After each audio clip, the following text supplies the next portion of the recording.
Mamuka seiko mhuri yeZimbabwe. Tiri kusangana mangwanani ano uri musi wemuvhuro. Regai titi ndiro vhiki rakatarwa kuti zvinhu zviri kushanduka muZimbabwe. Isu tiripo pakusapota revolution uye zvakare hatidududze. Taona vana mukoma Gambakwe vatanga kutaura mashoko atisina kumbotaura. Izvi takazvijaira. Mhuri yeZimbabwe ndoda kukudzidzisai chinhu chekuti pamunochinjwa mafungiro nekudhiraivhiwa nenarrative, media plays a crucial role. Nyaya dziri kuitwa namukoma Gambakwe dzekuti isu takati Chiwenga is not accepted, manyepo, mashoko avo avari kugadzira. Ndava vanotsvaga karelevhenzi kubudikidza nemaheadlines anokonzera controversy. Revolution ino is not something chekuti tinogona kuti isecret, kuti it is all about Comrade Geza, nekuda kwekuti ndivo munhu wekutanga akabuda muZANU PF achiti varume isu tanga tisiri kuita zvinhu zvakanaka, uye zvakare muZANU PF haisisiri kusevha zvido zvevanhu. Tinozviziva. We have got it on record kuti General Constantino Chiwenga is saying corruption haina kunaka munyika, sungai zvigananda. Tinozviziva izvozvo. Saka hatigone kuramba General Chiwenga, hatigone kuramba Baba Geza, nekuda kwekuti they are speaking the very same language. Mhuri yeZimbabwe iri kuti kudii? Mhuri yeZimbabwe iri kuti zvigananda must go. Mhuri yeZimbabwe iri kuti ZANU PF must go. Ndo pandakataura kuti personal standing position yangu inini ndeyekuti ZANU PF must go.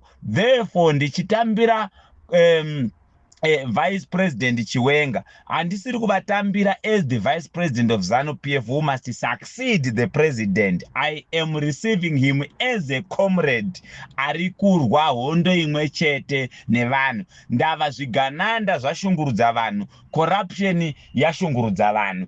That is the position yandakataura. Zvakutaurwa nana Gambakwe izvo zvazvavo zvemusoro yavo. Munogona kungotenga bepa nekuda kwendo zvavanenge vachiita. Isu tiri kutoti kumberi ngatiendei, uye zvigananda ngazviende. Musi wa17 October Mnangagwa and zvigananda they are going. Mhuri yeZimbabwe, let us come together to change my situations ari munyika using the power of the masses. Chatakangotaura ndechekuti we are not part of the organizing structures. Atidi kunyepa ipapo. We are not part of the organizing structures. Tiri kusapota programu yemadzibaba nekuda kwekuti yakanakira nyika. We don't have handlers. Mhuri yeZimbabwe ndo chimwe chinhu. Kana paine vanhu vanoti isu tinohandlisha vana Stole vachitaura nekuripota somewhere, no one is handling us. Isu pano tinomiririra zvido zvevanhu. Patinenge tichigenerate messages, hatina munhu anotipa heads up messages. We just read zviri kuitika munyika. Togenerate messages edu based nezviri kuitika munyika. Todzoka kuvanhu nekuti tiri vatungamiri vanoshanda nevanhu, saka tinopota tichiuya kuground. Tonzwa pfungwa dzenyu, totora pfungwa dzenyu, tonzwa zvamunoda. Zvimwe zvacho zvatinoadresa pano ndime munenge muchitipa. Don't force us kuti titaure kuti aiwa isusu tiri kupuhwa mainstruction akati. Patiri kutaura pfungwa dzedu, but tiresonate nezvinoda vanhu. Don't force us to shift the position. Asi chatiri kutaura ndechekuti mhuri yeZimbabwe, let us go to the demonstration, because ndiyo chance yega yatinayo. Ndiri parecord ndichitaura inini kuti the democratic way is being manipulated nezvigananda. Ndava vane mari uye zvakare vano master the system through the state capture iripo. Saka kana tichitaura, we are speaking because the message is resonating nezvinoda vanhu. Isu tinoshanda nezvinoda vanhu. Don't force us kuti titaure zvatisingazive kana kutaura kwatisina kuswera. General Stole, are you rejecting Comrade Chiwenga mu revolution? That is nonsense. Andina kumbotaura izvozvo.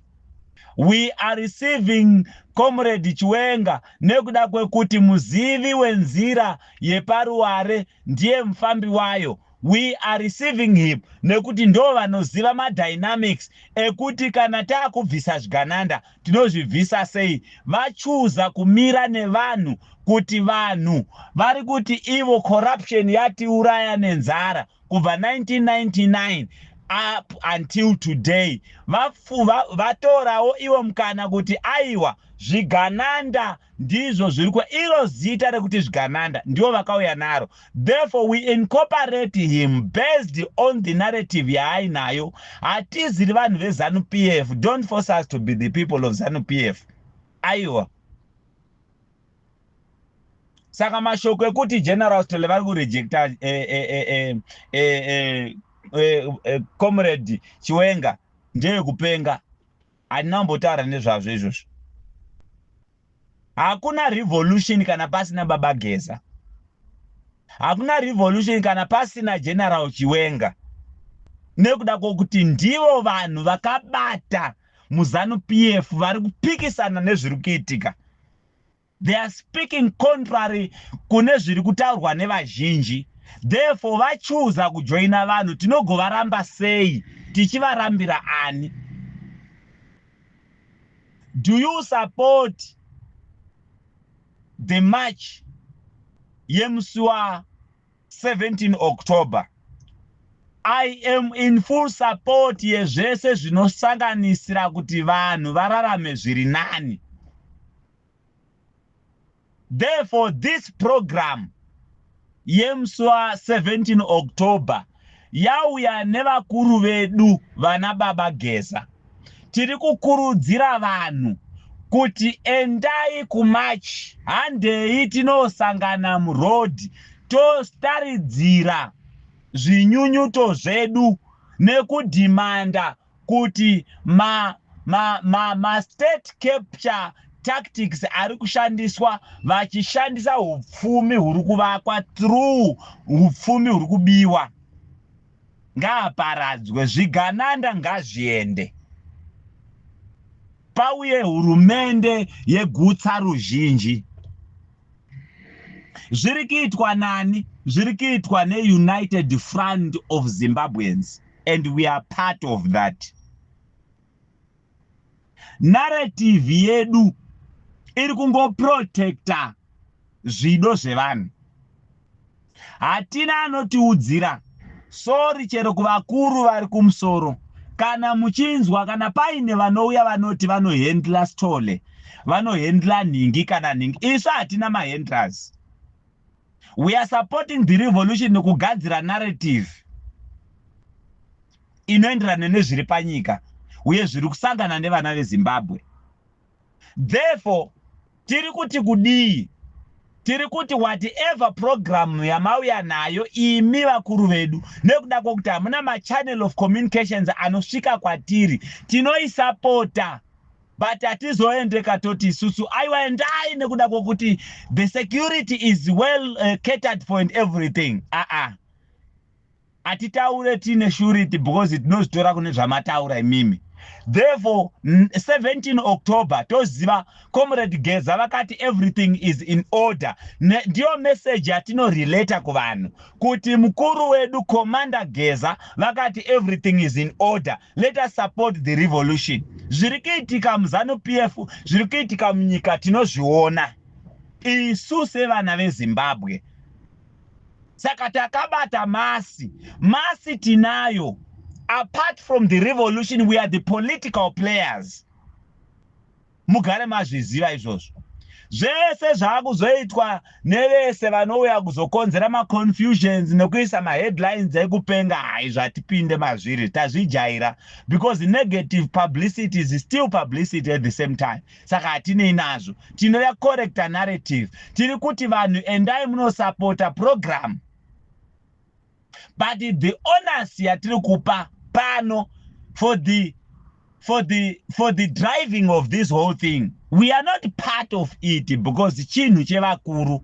We give reverence because ndo vatungamiriri. Revolution haisi yeZANU PF. Revolution haisi yaBaba Geza. Revolution haisi ya General Chiwenga. Revolution ndeye vana veZimbabwe. Therefore, ndo saka tiri kuti sengawo semanhanga hapana risina mhodzi.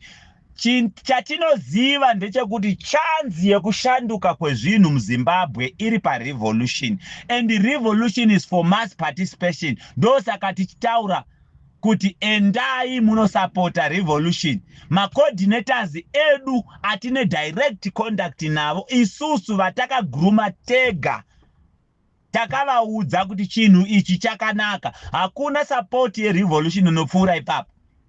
Zvakutaurwa zvekuti hanzi nyoka yamabhunu yarejecta Chiwenga, channel ino ndeya comrade nyoka yamabhunu, tiri pano kutozongovabatsira. Tine kwedu kwatinotaura uku, asi tiri pano tinoita zvepano. Language iri pano ndeyekuti zvigananda ngazviende, and chaizvo ndo zvatiri kutaurawo. Tiri kuti pasi nezvigananda, zvigananda ngazviende. Saka chanzi nevana veZimbabwe ndeye musi wa17 October. Ndo saka takati imimi semhuri yeZimbabwe makachemera signal, and signal iyoyo yakauya. It's up to you now kuti you participate into the signal kana kuti munovaisa mazai kumeso. Vakuru vakakupai signal yacho. Ndava nhau yekusununguka kwenyika iri pakati pangu newe. Izvozvo hazvitizise. Chokwadi chatinacho kuti isusu, as to the dynamics of organizing this thing, chiri kubatirwa kumusoro, and hatina atinotaura naye kumusoro. Ichocho ndo chokwadi. And hatina futi akatumwa kumusoro ari kuti handla isusu. Kana kuine vamwe vari kubva pano vachiti tiri kuva handla, tiri kuita zvakati, hatina mahandlers isu. Kana aripo ngaabude pachena. Tinosapota revolution sevana veZimbabwe. Tichigadzira narrative, tiri vana Nyamukuta, ma-midwives pakati pemasi nevatungamiriri. Tinotaura zvinobva kuvatungamiriri kumasi, totaura zvinobva kumasi kuvatungamiriri. Saka hatidi kuamtwistwa panarrative yedu. And izvozvo kana zvichitiita vavengi, tinomira kanechokwadi, ndo zvatinongoita. Pamberi nerevolution, pasi nezvigananda.